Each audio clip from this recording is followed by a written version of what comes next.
পঞ্চম শ্রেণীর বার্ষিক পরীক্ষার প্রস্তুতির জন্য পরিমাপ অধ্যায়ের একটি প্রশ্ন। একটি ঘরের মেঝের দৈর্ঘ্য 16 মিটার এবং প্রস্থ 12 মিটার। ক নং প্রশ্নে রয়েছে ওই ঘরের মেঝের ক্ষেত্রফল কত? খ নং প্রশ্নে রয়েছে ওই ঘরের মেঝে টালি দ্বারা ঢাকতে 1 বর্গমিটারের কতটি টালি লাগবে? তো আমরা এটি সমাধান করব। ক নং প্রশ্নে প্রথমে লিখে নেব, দেওয়া আছে ঘরের মেঝের দৈর্ঘ্য 16 মিটার এবং ঘরের মেঝের প্রস্থ 12 মিটার।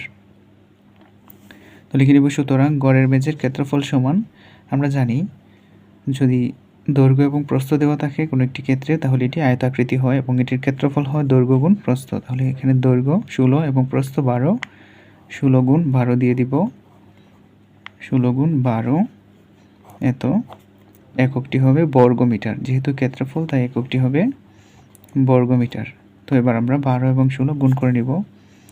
16 এবং 12 আমরা গুণ করে নিই। তো এখানে হবে 2 6 12 2,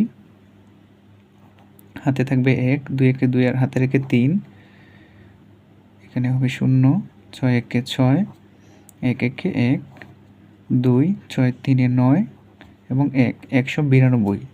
তো ক্ষেত্রফল হবে 192 বর্গ মিটার। ঘরের মেঝেটির ক্ষেত্রফল 192 বর্গ মিটার।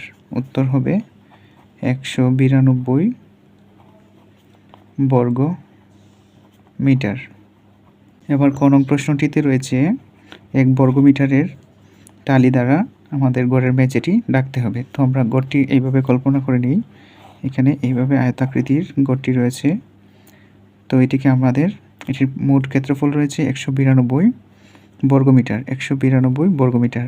তো এটিকে আমরা 1 বর্গমিটারের টাইলস দ্বারা এইভাবে আমরা ঢাকবো। তাহলে কতটি টাইলস লাগবে? প্রতিটি টাইলসের ক্ষেত্রফল হলো 1 বর্গমিটার। তো প্রথমেই আমাদের ঘরের মেঝেটির ক্ষেত্রফল লাগবে। তো এখানে লিখে দিব, ক হতে পাই ঘরের মেঝের ক্ষেত্রফল। ঘরের মেঝের ক্ষেত্রফল সমান 192 বর্গমিটার এবং টাইলসের ক্ষেত্রফল দেওয়া রয়েছে 1 বর্গমিটার। দেওয়া আছে টাইলসের ক্ষেত্রফল সমান 1 বর্গমিটার। তো এই ক্ষেত্রে আমাদের যে কাজটি করতে হবে, পুরো ঘরের ক্ষেত্রফলটিকে যদি আমরা টাইলসের ক্ষেত্রফল দ্বারা ভাগ করি তাহলে কতটি টাইলস লাগবে টাইলসের সংখ্যা বের হবে। আমরা লিখব, সুতরাং মেঝেটি ঢাকতে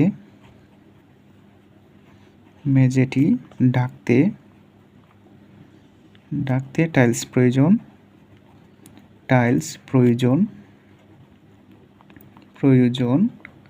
সমান ঘরের মেঝের ক্ষেত্রফল ভাগ টাইলসের ক্ষেত্রফল, এত টি। আমরা টাইলসের সংখ্যা যেহেতু টি দিয়ে দিব। এবার 1 দিয়ে 192কে ভাগ করলে 192 আসবে, 192টি।